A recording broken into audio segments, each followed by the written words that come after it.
Okay, Dr. Robert Malone, welcome back. Today, we're going to be talking about a very important topic, one that you popularized on your appearance with Joe Rogan, and I think even caused to go viral to some extent, and that is what you called mass formation psychosis, which I have just called Mass-Psychosis and was, funny enough, writing about in the months leading up to your appearance with Joe Rogan. So if I could, I would like to read this abridged description from Mr. Desmet from his book, The Psychology of Totalitarianism, that describes mass psychosis. And this is Mass Formation, a brief summary, describing totalitarianism as being characterized by a process of large-scale mass formation. And there are 4 conditions needed for large-scale mass formation psychosis, which are: a large amount of people must feel alone and isolated. Their lives must feel pointless and meaningless. There must be high levels of free-floating anxiety, and there must be high levels of free-floating frustration and aggression. And essentially, if all these conditions are met and there's a narrative distributed through the mass media which indicates an object of anxiety and provides a strategy to deal with this object of anxiety, then all the free-floating anxiety might be associated to this object, and a huge willingness might be observed to participate in the strategy to deal with the object of anxiety. So, scary. Could you give me a small description of mass psychosis in your view and how it forms and why? So I'm a student of Matthias, and this is not my hypothesis. It's not my field of research or expertise. So let's just lay that marker down on the table right now. I did have the pleasure of being on a couple podcasts with him, and then also spending time and working with him in Andalusia a couple weeks ago in the context of a documentary film shoot for a group called Headwinds that's out of both Andalusia and Belgium in particular. So he flew down to Andalusia, and we spent a week together, more or less, shooting and talking and discussing these matters. And so that's the basis for my commentary. Is not that it's in my core competence. I'm a virologist and an immunologist and many other things, but I'm not a psychiatrist. And this is not my field of expertise. In terms of examples, history's littered with them. And I think personally, certainly the experience of 1920s and 1930s Germany, where you had a population of highly educated individuals that were subject to enormous economic stressors and displacement, social turmoil, and met the key criteria. So that's often one example. Stalinist Russia is another example to illustrate the point. A case can be made that this was a fundamental process involved in the communist hysteria in the late 1950s. The events after the towers got hit have elements of this kind of mass formation phenomena, and our decision to focus on Afghanistan and the Gulf War when that really wasn't the issue here. So there, and then it goes back in history. You can make a case for the French Revolution has many of the elements here, and walk it back through history. Matthias makes the case that this is accelerated during the 20th century and into the 21st century. This the penetrance, let's say, of the mass formation phenomena, and he lays it squarely at the feet of the rise of major media. He makes the case that we now have developed increasingly through the 20th and now into the 21st century in a big way, the ability to provide a harmonized single narrative to a very large fragment of First National and now global populations. And so this ability of the media, or those that control the media, to propagate a message in times in which these conditions exist, and some would say that there are even players that actively manipulate the environment so that these conditions arise for their own purposes. But that's the position that Matthias takes, and I think that what I found fascinating, even in the case of the triggering of the mainstream media and big tech, by my uttering those words and giving that brief example, which I think is probably 2 minutes out of a 3-hour interview or something like that, 2 to 3 minutes. And yet it clearly triggered media and tech worldwide. I don't think you can debate that, and provoked a disproportionate response that was really out of, just disconnected. The stimulus response coupling there was quite exaggerated. And I think that certainly suggests that it hit a raw nerve, that they had awareness of their role in manipulating society and manipulating the conditions. Over. Yes, you seemingly held up a mirror to the psychosis that has gripped society recently. And I appreciate you laying that out. One thing I'd like to add here to Desmond's perspective is, I mentioned to you this previously, the idea of property right violations. Yes. And how I see this playing into mass psychoses historically. And I guess the center of this thesis is really, if you want to drive people crazy, just keep changing the rules, right? I think yeah, my understanding is that there is good research to back that position from the type of people that are in Matthias's community. But further to your point, and we now, since our last talk, we now have the 2 case studies of the GoFundMe and Give, Send, Go actions on the part of the Canadian government, which but anybody who thinks about currency and ownership and value and international finance and the role of tech in the banking system, that has to be a wake-up call. Then now we have the position of Justin Trudeau that he's comfortable seizing bank accounts basically for infractions of free speech.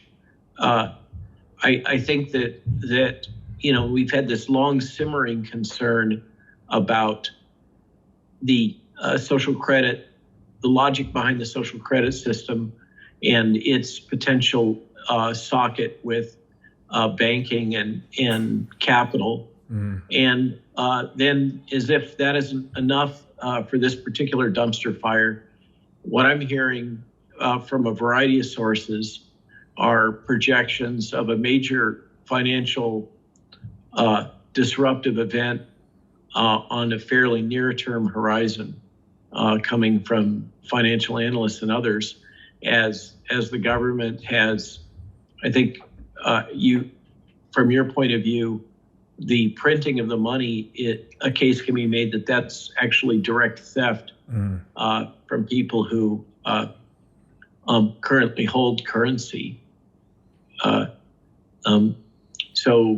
So I think your concept here, and I'm reminded, someone pointed out to me the other day that Niccolo Machiavelli had specifically called out that if you really want to get the populace upset, what you do is you take their money. Yeah.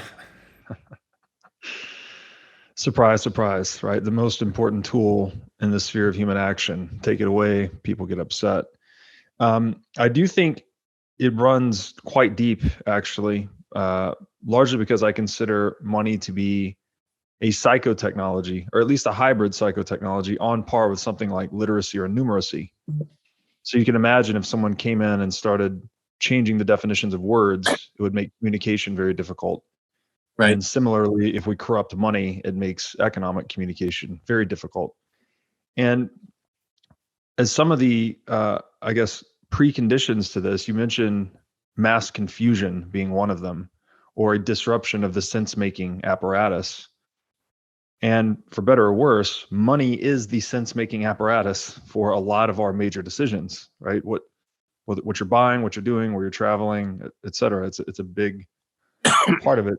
So I'd like to read one more excerpt here. And this is something I wrote, and just to kind of set the stage for this, I wrote, a mass psychosis is an epidemic of delusion. It occurs when a large portion of society loses touch with reality and descends into madness. Like individual psychosis, a mass psychosis manifests when agents of action lose touch with their respective arenas of action. Although the causes of mass psychosis are multivariate, I assert that money, a critical psychotechnological extension of the human mind and the highest form of private property, is an instrumental touchstone for an integrated relationship between individual agents and their respective socioeconomic arenas of action. So, and we have historical examples of this, as you mentioned. The 1692 Salem witch trials were a mass psychosis, granted not a particularly massive mass psychosis, but psychosis nonetheless. What very few people understand is that, so the psychosis peaked in 1692, but from 1642 to 1690, there was a mass counterfeiting situation where basically the mint was established to try to fight counterfeiting, but then it was corrupted and it did some counterfeiting itself. So there's this, multi-decade experience of property right violations leading up to the burning of witches in the Salem witch trials. We have the 1933 rise of Hitler to power, and he rose from the ashes of the Weimar Republic hyperinflation in 1923. Absolutely. So in almost all instances, we have the counterfeiting of currency or fiat currency or property right violations more generally, leading to these psychotic episodes. And that makes sense that you said earlier that he, Desmond commented on an acceleration in the 20th century, because that's the century we had global centralized banking. I don't recall him speaking about the role of capital and finance in these conditions as a precursor, and I recommend that you and Matthias have a follow-on podcast to cover that. He's a very active intellect. And I guarantee he's going to find value in exploring this idea with you. Thank you. I'll do that. I'll definitely put him on the list to reach out to.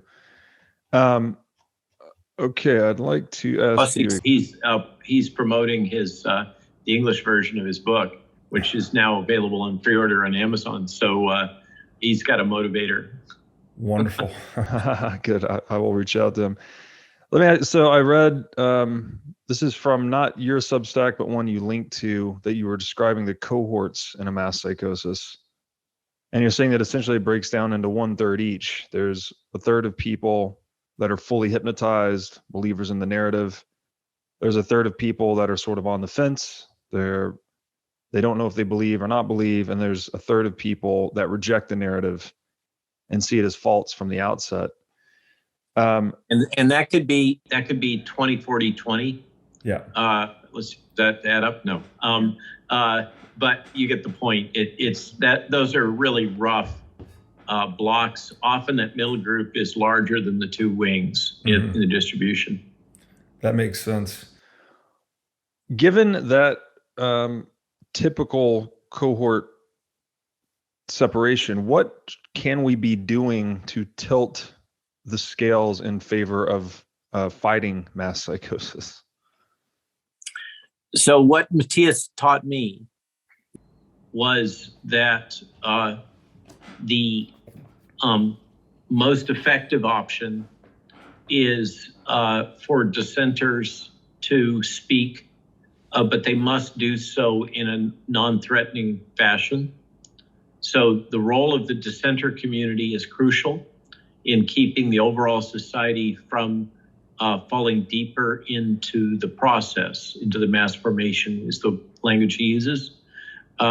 And they absolutely, it's kind of almost a moral obligation that they continue to dissent, but that they absolutely must do so in a nonviolent fashion, because the 20 or 30% or so that are within the phenomena will get are prone to becoming quite violent if they have a reason to do so, any excuse to do so.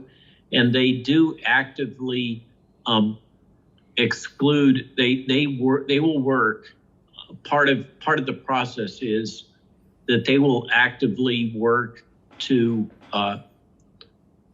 exclude, or, the term defenestrate applies to, meaning throw somebody out of a window that's a political opponent.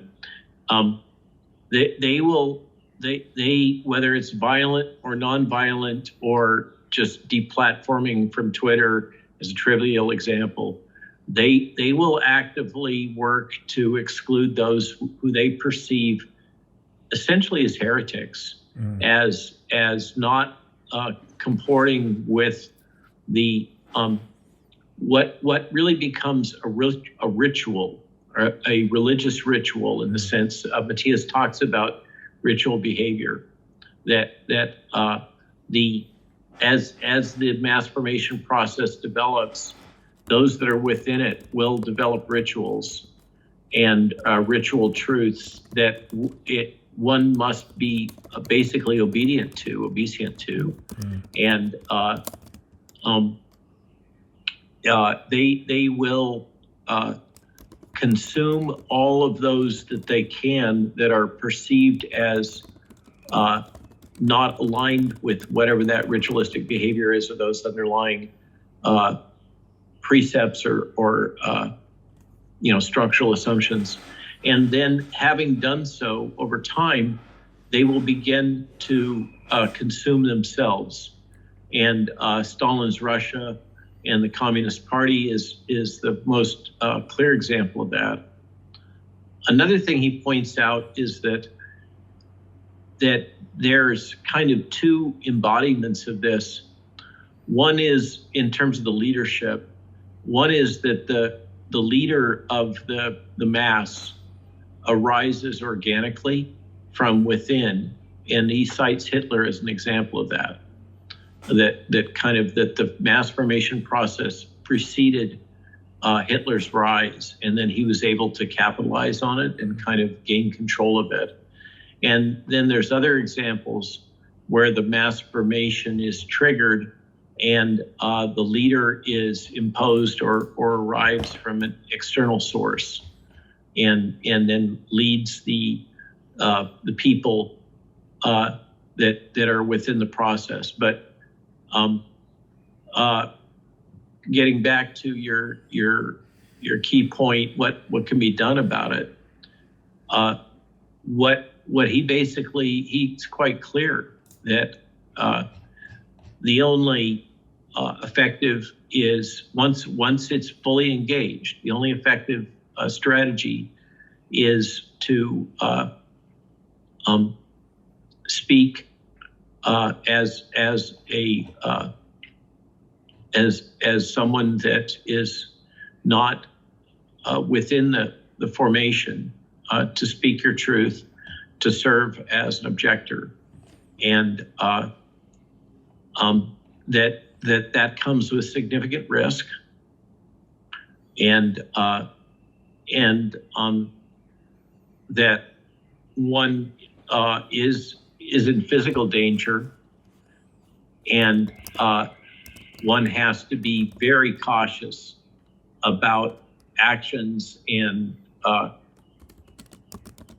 the choice of words, etc., because of the volatility and risk of those that are within the process of retaliating. Over. Yeah, this seems to be preying on a deeply held instinct humans have, perhaps, that in times of chaos, fear is predisposing us, I guess, as through our history as hunters and gatherers. Perhaps if there's chaos going on in the outside world, we sort of have this fear of the chaos, and we're predisposed to turning towards strong, decisive leadership. So Matthias spoke to this point to some extent when he sets up the logic of the free-floating anxiety. He speaks of the anxiety, free-floating. He contrasts free-floating anxiety with a rational anxiety that a hunter-gatherer, as the metaphor for the primordial human state, might have for a predator like a lion or a tiger or something. Okay, so that one has a rational anxiety about this predator animal, where the human in question is basically a prey animal. And so you have anxiety, but it has a particular focus. You can visualize the tiger or the lion. And he refers to this as more of an adaptive anxiety and an appropriate anxiety. The free-floating anxiety is where you have that same fight or flight response, but you don't know what to tag it to.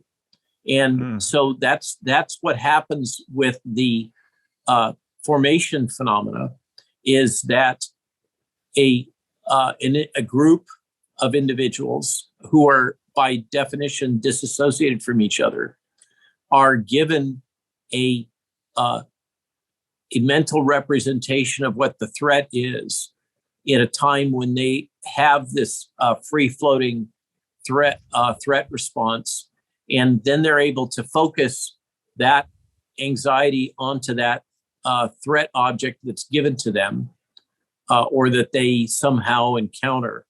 And then he says there's a bunch of nuances here that's kind of useful. He says that what happens is then this collection of individuals that have this aggression and anxiety will focus it on this thing, and it will give their lives purpose. They now have the solution for what's basically the angst that they have in their head associated with this free-floating anxiety. So now they have a focus, they have a reason for that anxiety. It gives their lives a purpose, and it gives them as a group a common enemy, a common objective. But one of the nuances that he points out that makes this kind of a mass formation group or crowd different is that the individuals typically have no connectivity to each other. All of their connectivity is directed towards the central leader. And so this is part of what enables the throwing each other under the bus or the spying on your neighbor, that kind of behavior, because you're not actually connected to your neighbor, you're connected to the glorious leader. And so that can be exploited, right? That people, and this is what happens, the example in Stalin's Russia, where a large fraction of the Central Communist Party ended up going to the gulags and turning on each other, and even kind of self-confessing, volunteering guilt because they had some way displeased the leader, Stalin in this case. Another nuance relating to this, he said that the way that you can discriminate, because of course the mass formation phenomena explicitly is about totalitarianism, which he points out is different from dictatorship. In a dictatorship, there is a central leader, and the formation process, the focus on that leader is basically driven by a cult of personality. So if that leader passes away for some reason, the fascist or the dictatorship state will collapse. But what he says is, in a true totalitarian environment, the leader is expendable. The mass is focused on the phenomena and the power of the state or other organization that they've joined to resolve that event. and it's independent of a given leader. Those were kind of, I thought, I don't recall him talking about that in podcasts, but in speaking to him personally, I thought those were kind of important insights. But obviously, all of this is by the nature of the name of the book. He's speaking about the psychology of totalitarianism. That is where this comes from. Yeah, that's truly scary, because if the leader is expendable and replaceable, then you could, in theory, have a perpetual totalitarian regime. And I think a case can be made that is basically what's being set up with the World Economic Forum, just to put a pin in it. I agree there. It doesn't seem like there's much other purpose other than something like that by the WEF. So we have this situation where confusion is created. I would argue largely via the violation of property, as you're disintegrating economic agents from their arenas of action. But this is also done through media, right? Propagating these false narratives and whatnot. So you're creating confusion, also increasing economic scarcity at the same time. If you're violating people's property rights, it's harder to make ends meet, clearly. Then some strong man presents themselves, or strong regime, I guess, presents themselves as the solution. And then they're co-opting mass attention, right? They're inserting themselves as the solution to this free-floating anxiety. So isn't this mechanically the same as hypnosis at the individual level, just being perpetrated at a mass scale? So that's Matthias's thesis, as you say. It does have elements, though, of the wag the dog political strategy, as you point out in your comments just now. Yeah. So in hypnosis, what's being done at the on the individual's psyche? Is it the similar thing? You're just creating a confusing situation and having them focus on a totem or an object of some kind? That, as I understand it, is his core assumption, is that you have, whether one creates this state of confusion or the state of confusion arises organically from existing factors, such as economic fragmentation or turbulence. The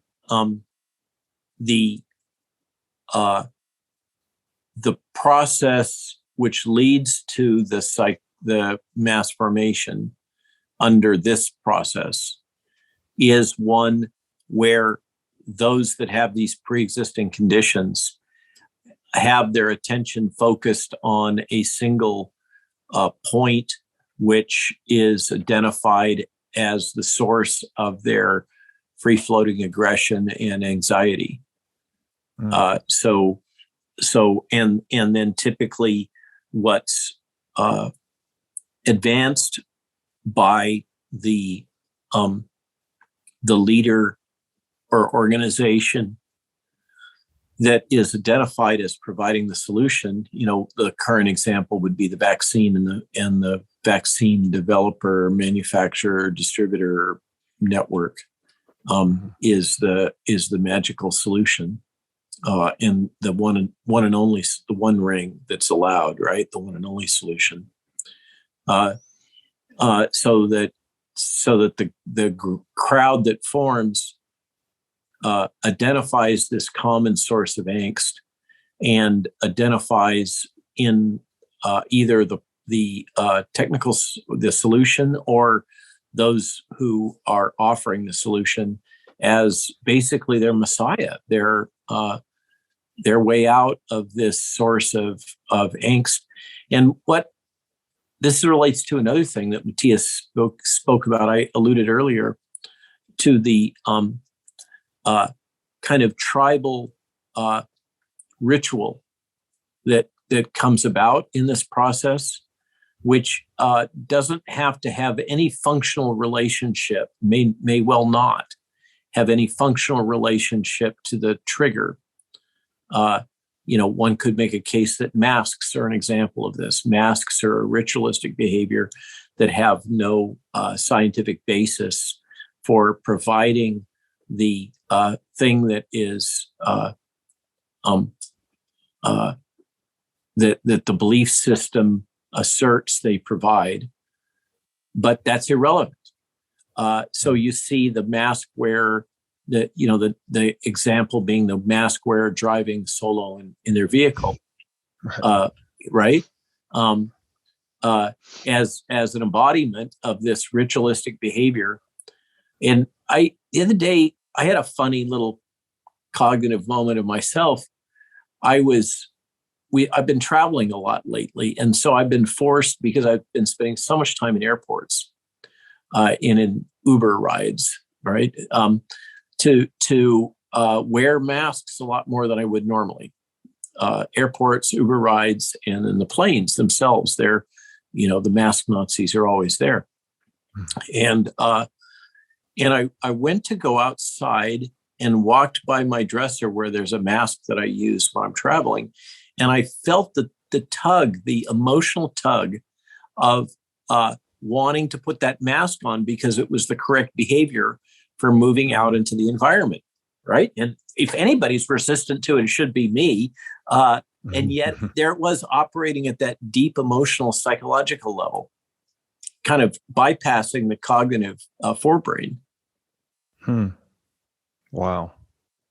No, that's a great framing. And yeah, I mean, Mass-Psychosis is probably at least the prelude to our coming Mass-Psychosis, right? That's already been set in motion.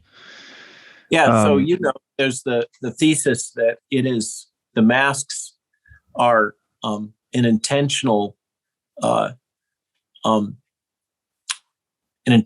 ritual to show obedience to the leadership or to the narrative. Yeah, almost like a Pavlovian preconditioning of some kind, right? To just get people used to doing what they're told. Precisely. And that was kind of a Pavlovian response that I recognized occurring in myself as I got ready to go outside and get in the car. Wow. It's crazy to think about that we are actually wrestling with this, being human versus being hijacked as animals in a way, right? We still have these the reptilian brain and all these lower level, machinery. The scary thing is the disclosures, to my mind. The disclosures, like in the UK, I was speaking today with Neil Oliver for about an hour and a half or 2 hours, the commentator from Great Britain News that's been so eloquent and outspoken about all this. He was expressing his concerns about various things that he's seen in the UK.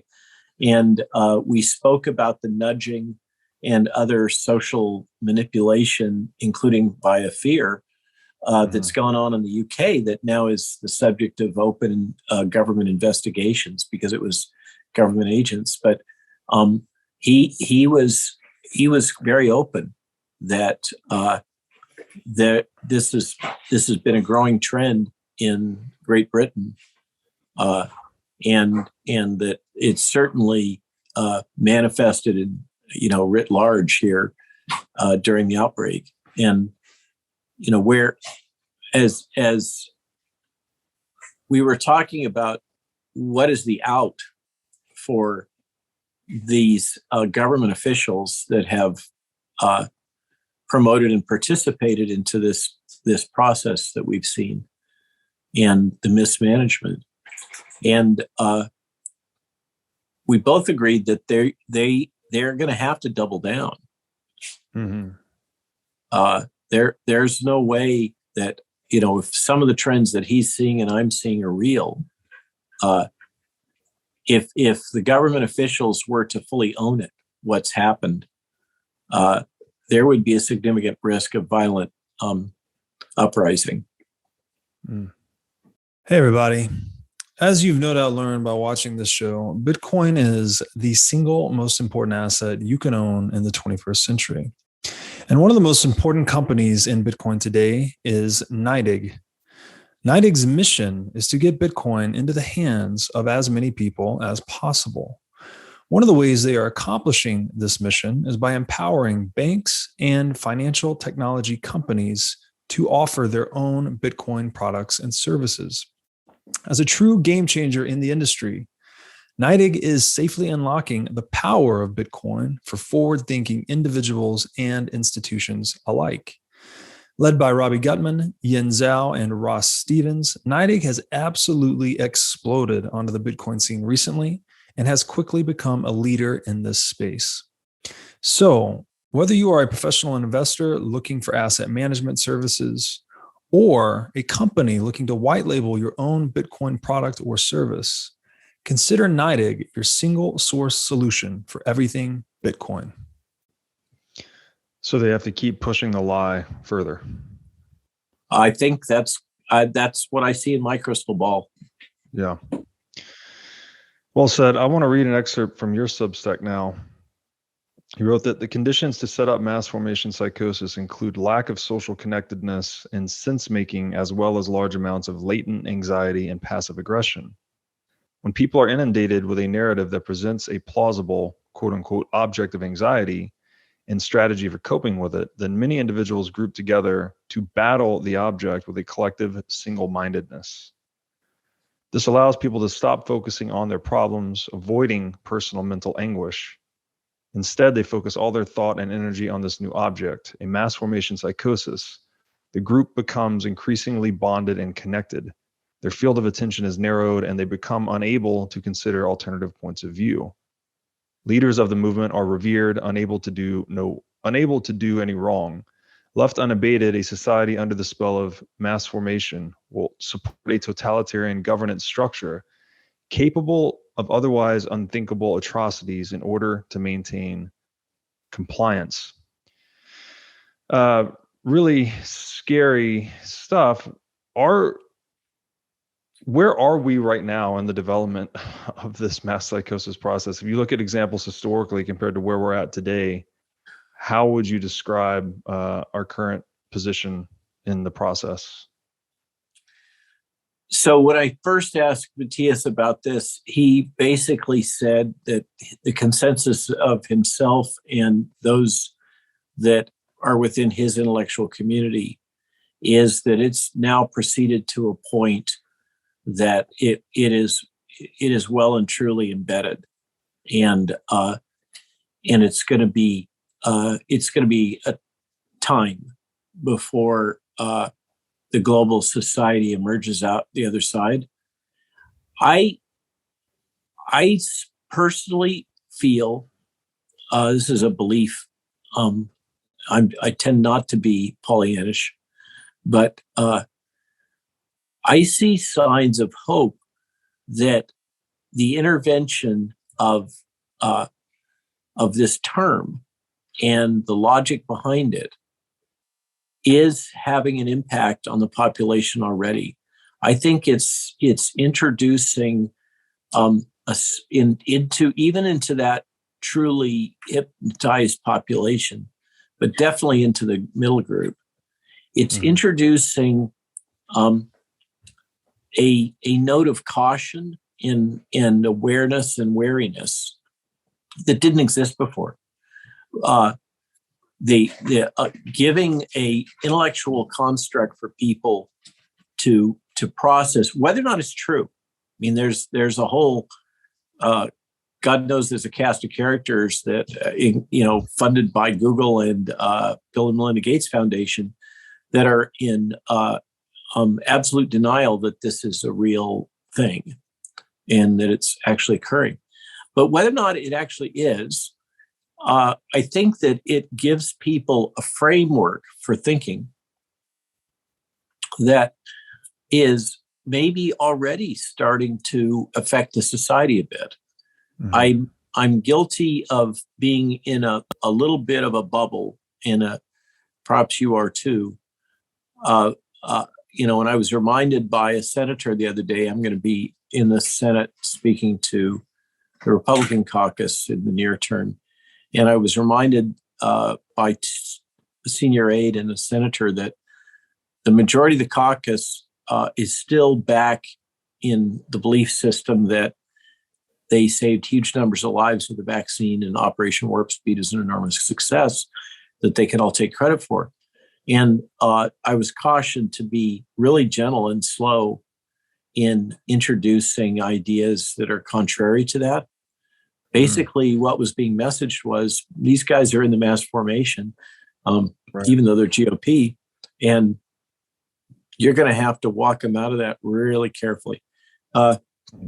So I'm acknowledging my own confirmation bias due to where I sit in this information bubble space, but I think I see it.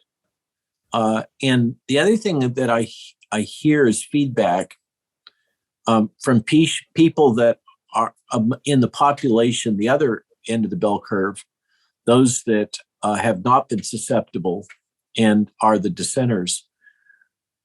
The feedback I hear that I'm really encouraged by is basically, thank you, Robert, for sharing this this frame of reference, this thought construct, because it allows us to not hate our opponents. The actual inclusion of the term psychosis apparently has a therapy, whether or not it's justified, it's not in the DSM, the Diagnostics and Statistic Manual for mental health, but it gives the cohort on the other side a way to empathize with those that are experiencing it rather than hating them. And I think that may be, in the spectrum of good stuff that comes out of me saying these little words on Joe Rogan's podcast, if it makes it so that so there's less hate, that's absolutely a win, and might make it easier for us to come back together as a society at some point in time, if we're not feeling like those that have been so resistant to the data and so adamant about forcing their point of view on the rest of the world. If we can see them as people having suffered from a disorder of thought, rather than being inherently evil, which is kind of the alternative, right? That's great. That's wonderful, because that ultimately is providing a touchstone for empathy, as you said, and in doing so, allowing us to overcome this us versus them thing we tend to get sucked into, right? And starting to hopefully seeing this as a holistic, systemic phenomenon that, to your point, and this is critical, the psychosis is not one-sided. It's not like there's just people that are going psychotic that are being preyed upon. It's the perpetrators as well, right? They believe what they're doing is good. They think that operation, I think this is critical. And I suspect that this extends to some significant extent to the World Economic Forum crowd, right, that they truly believe that the world needs a central government, and that they are the ones to give it to us. I think that's there may be the cynical in there that are actively exploiting it for economic gain or power, but I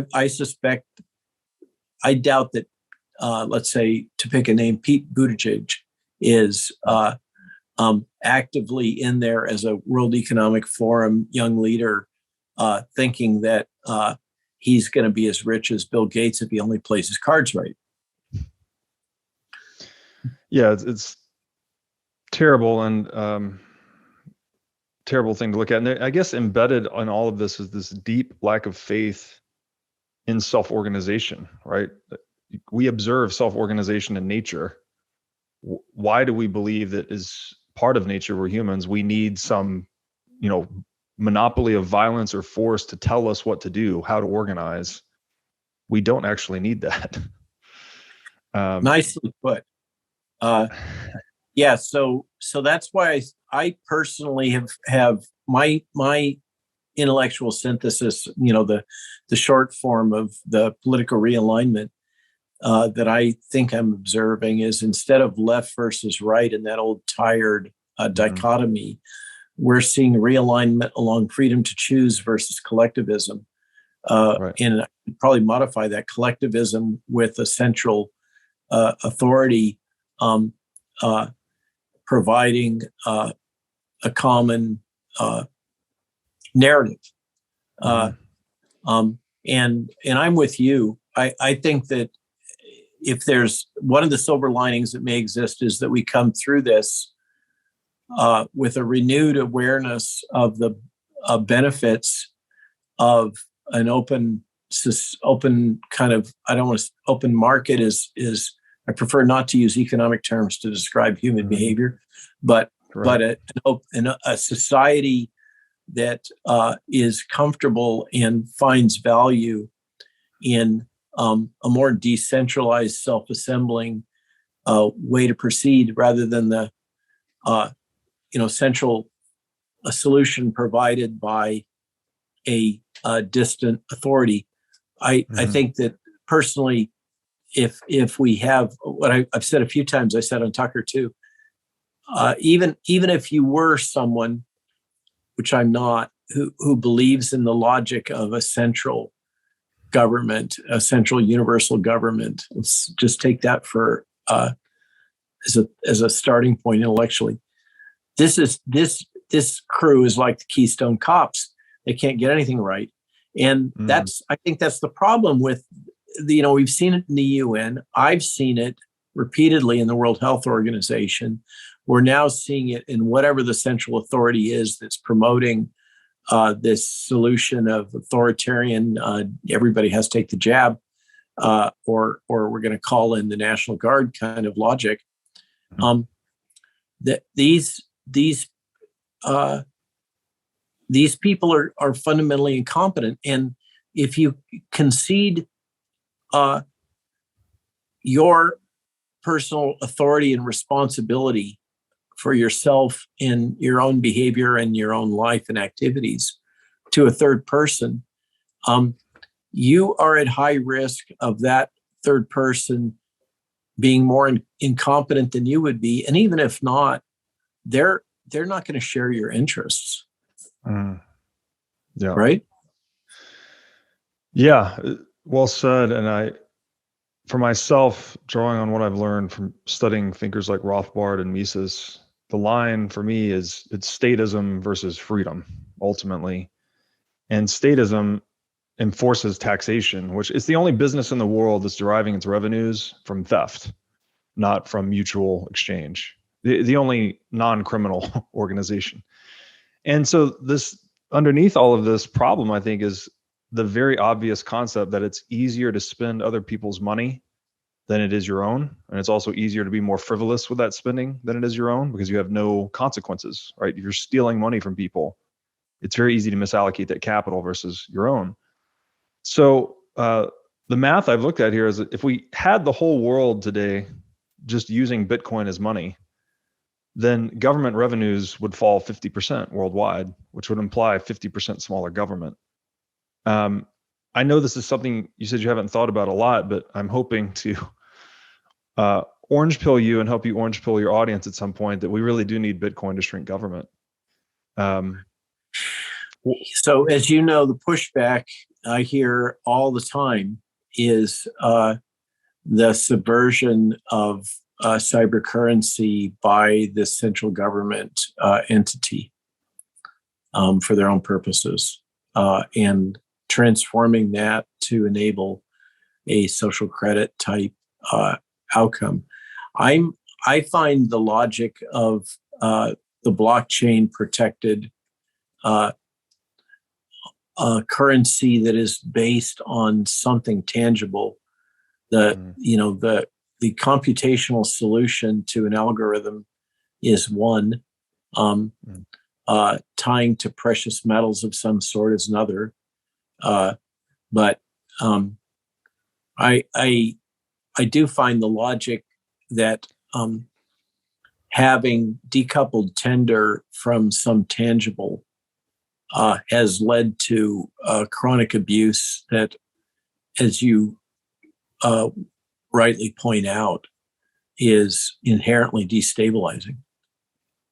You know what it is, Robert? It's a decoupling from energy expenditure, because even precious metals like gold, what secured its supply from corruption was the energy required to mine gold, right? There's a cost, just like any business, there's a cost to production. I'm sure where you're going is that Bitcoin essentially represents an energy expenditure to derive the solution. Yeah, the purest form. That's right. Way ahead of me on that one. I know it's a complicated area, but at least I think I speak for Bitcoiners in general, that we've done a lot of homework on this, and there's only one solution we've identified. And it's not just, although Bitcoin's a new phenomenon, people have been thinking and writing about this for hundreds of years. It was Hayek that said a long time ago, we needed the sly roundabout way to take money out of the hands of government if we're ever to stop government. And we think that's what Bitcoin is.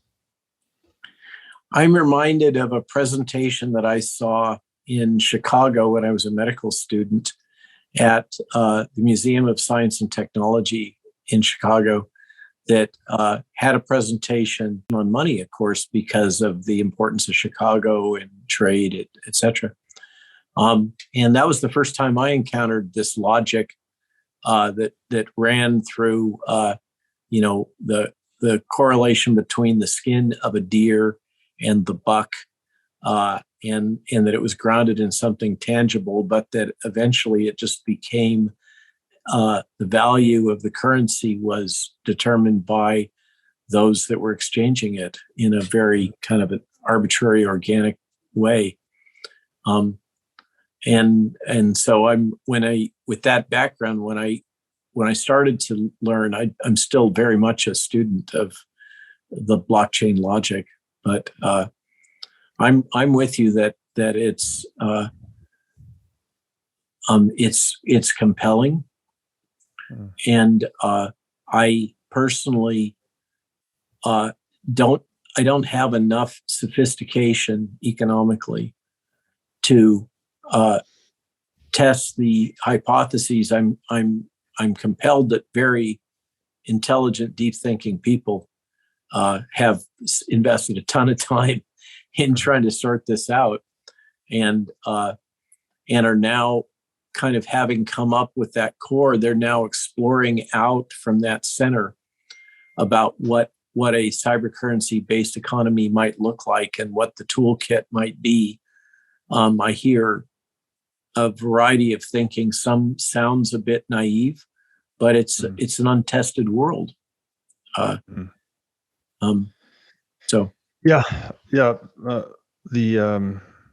think they call it the Church of Money in Chicago. I was there with Eric Weinstein a few months ago, and their entire body of knowledge is based on deep scientific flaws. Like, they think the economy is an equilibrium structure, for instance, where if you have even a cursory knowledge of complexity theory, there is equilibrium only in death, right?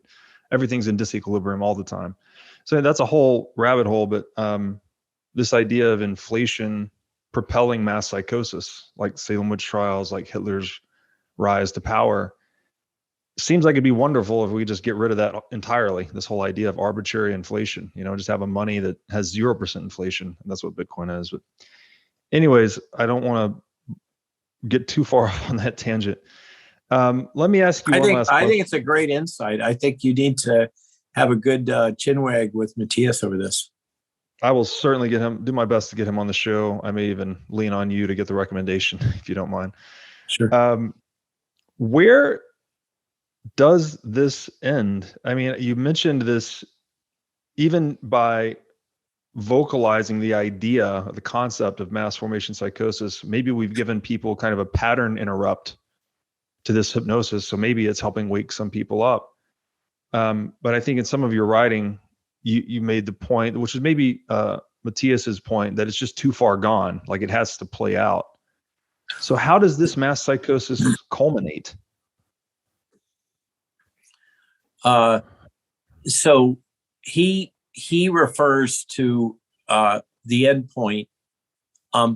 One trajectory is the culture goes deeper into it, and this seems to generally spiral towards violence, and this kind of retaliatory often violent rejection of those identified as not endorsing the ritualistic behavior and thought patterns that are shared by those that are in the process. So one is we move towards some sort of a revolutionary environment where there's violence involved and a purging of the non-believers. And I think that's his fear when he speaks about the society, the culture going deeper into the mass formation process. I haven't read the whole book.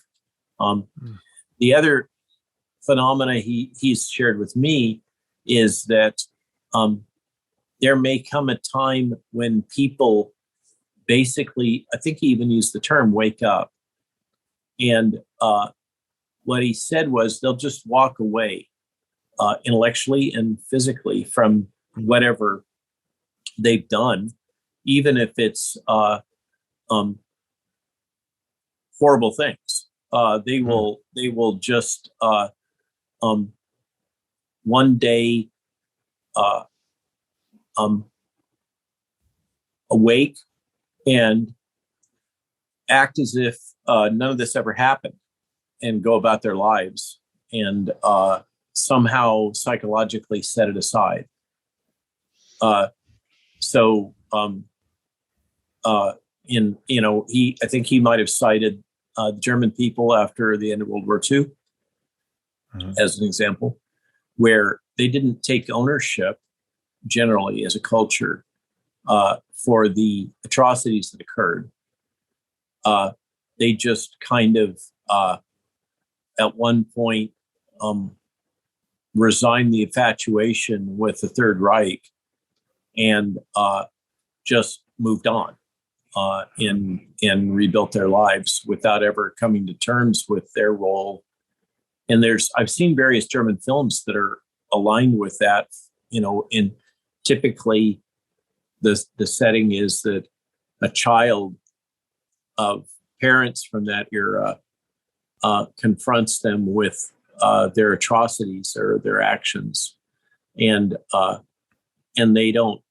they just continue to deny or are unable to process it. It's like that during the time during which they're engaged in the mass formation is depersonalized. Somehow it's outside of them, not part of their personality structure.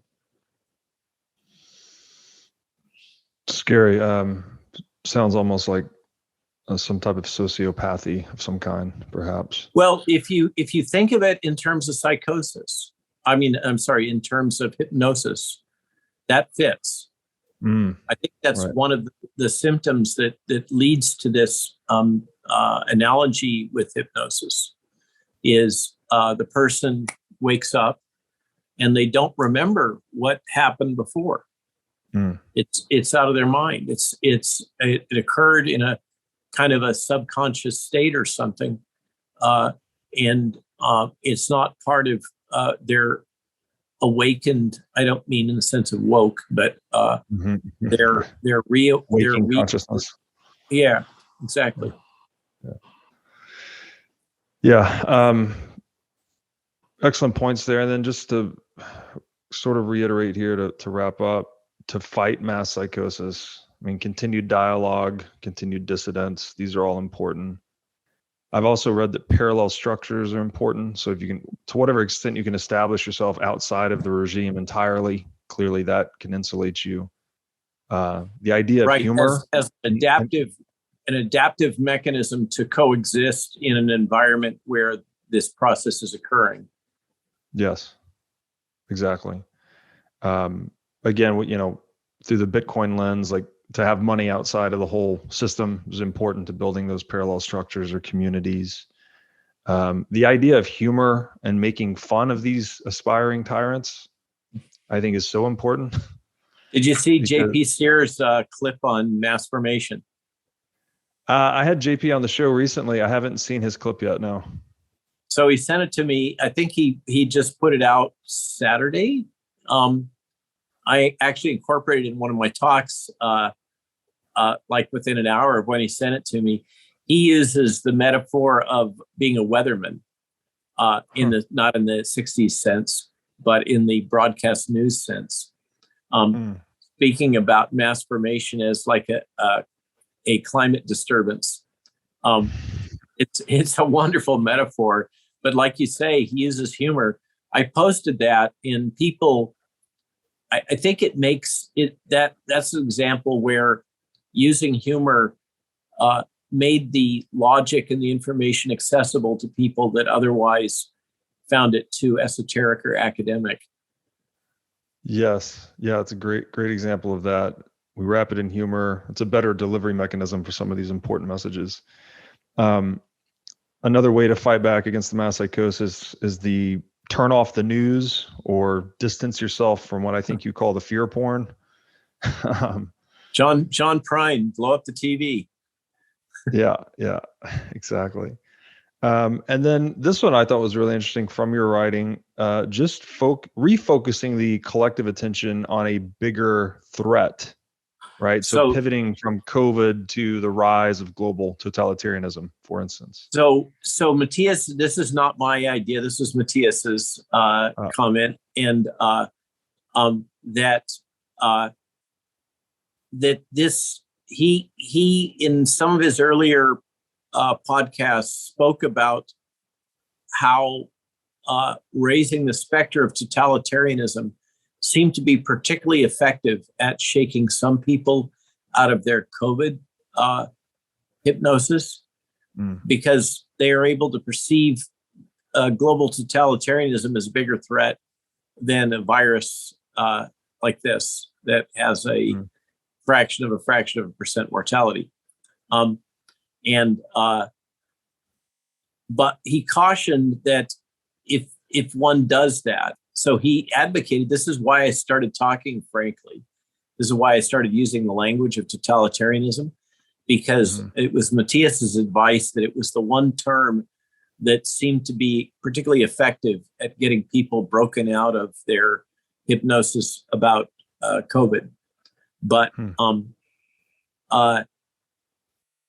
his caution is that as you do that, you're substituting one object for another, and the population that switches over to the new obsession can just as easily be captured by a leader or a media meme or whatever storyline, and so that the only true way to get out of this is you have to solve the social disconnectedness, which is why I try in all of my talks to the best I'm able to kind of promote this theme of togetherness and healing, because the teaching here from Matthias, and I find it extremely useful. Whether or not it's right, I think it has utility. And as a finance guy, you'll appreciate that logic. But so I think it is intrinsic utility, that the idea that the root cause here is the social fragmentation and disassociation. And so that's why I always, for instance, my talk on the Lincoln Memorial or my talk to the truckers the other day, I try to emphasize these three words: integrity, dignity, and community. And the community part of that messaging is structured around an awareness that is the root cause of our susceptibility as a society to this phenomena. And it's in the unexpected observation for me as I've moved through time in this particular space has been that it's often the communities of faith that are seem to be particularly resistant to this phenomena. And as I think to myself, there are those that will assert that this is the consequence of a divine providence of some kind. And that may or may not be true. That in my intellectual world, that lives in the world of the unknowable unknown. But but I absolutely am sure that these communities of faith have at their core a sense of belonging, which is what Matthias identifies as the underlying illness that gives rise to these conditions. So that gets to the intentional community logic or unintentional community, forming, whether it's a Bitcoin community or whatever, or we all like to play football or whatever the thing is, that gives you a sense of belonging and connectedness to other humans. I think that is the fundamental for me as this intellectual journey over the last couple of years. One of the unexpected things is seeing the fundamental importance of human connectedness. I think we're talking about fundamentals of human behavior and human nature. I think we are a species which really needs a group identity or tribal identity to feel psychologically healthy. Yeah, agreed completely. I think we could even go so far to say that the fragmentation itself is psychosis, right? If you're fragmented intrapsychically, you're psychotic. If we're fragmented socially, it makes sense we have a similar psychosis. Yeah. So that's that in terms of the thread you just introduced of getting people to redirect to a different focal point. That's the risk, and the underlying the diagnosis from the good doctor is that we have to heal our social disconnectedness if we really want to heal from this process. Excellent. Least said. Robert, thank you for coming on again today. I really appreciate it. Could you please, I think we did this last time, but maybe just let my audience know where they can find out more about you or your work. Okay, so I'm now supposed to be pumping my book. Forgive me for that. So you can find it on Amazon.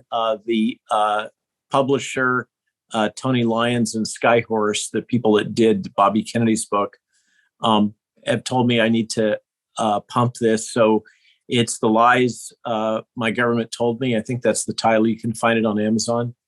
And I think the subtext is in the way forward or the bright future we have, something like that. That's a feel-good thing. So there's that I'm working on right now. Then there's the R.W. Malone, MD Substack, which is our more substantial thought pieces and also often news and literature review.